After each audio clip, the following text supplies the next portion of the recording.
Lietuvos didžiosios kunigaikštystės pilys.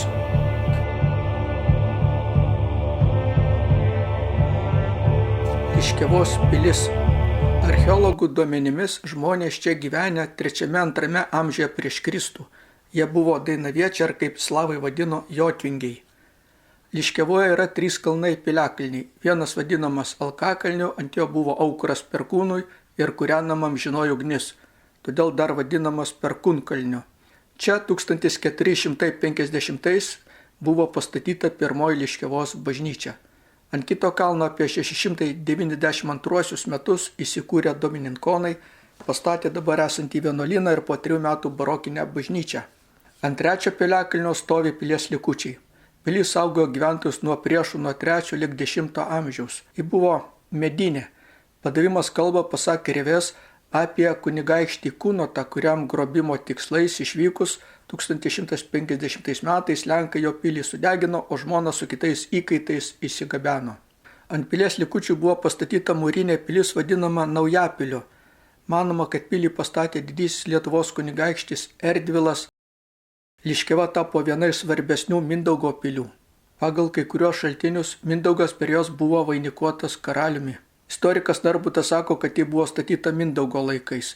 Esą jis pats matęs pilį, vieną bokštą 5 aukštų, kitas bokštas statomas ir dar 2 ruošiami statyti. Bokštas iš didelių akmenų, po to iš plytų. Narbutas rašo, kad Liškiavos vardas kilęs nuo didiko Liškaus žibinto, kuris Jogailos valia nužudęs Kęstutį Krėvos pilyje. Liškiava buvo jo dvaras. 381 metais kryžiuočiai puolė pilį su patrankom ir apgriovė bokštą.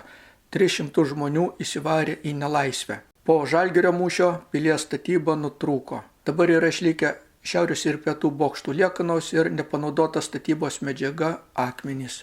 Lietuva akmuo prie slenksčio seno ir lietaus lašelis debesy. Lietuva ugnis, kurią kūrenam ir kurioj sudegsim mes visi. Lietuva su pagonybės mitais, Lietuva su šimtmečių lažu, Lietuva grėsmingas dinamitas, 1000 sukilėlių laužų.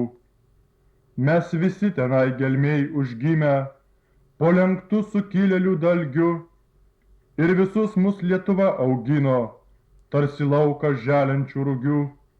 Ak, rugiai iškentę gruodžio vėją ir keliai nubėgantys kalvom, kažkada iš Lietuvos išėję, mes ir vėl sugrįžtam Lietuvon.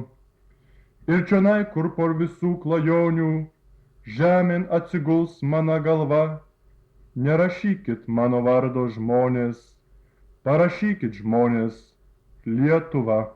Jonas Strielkūnas.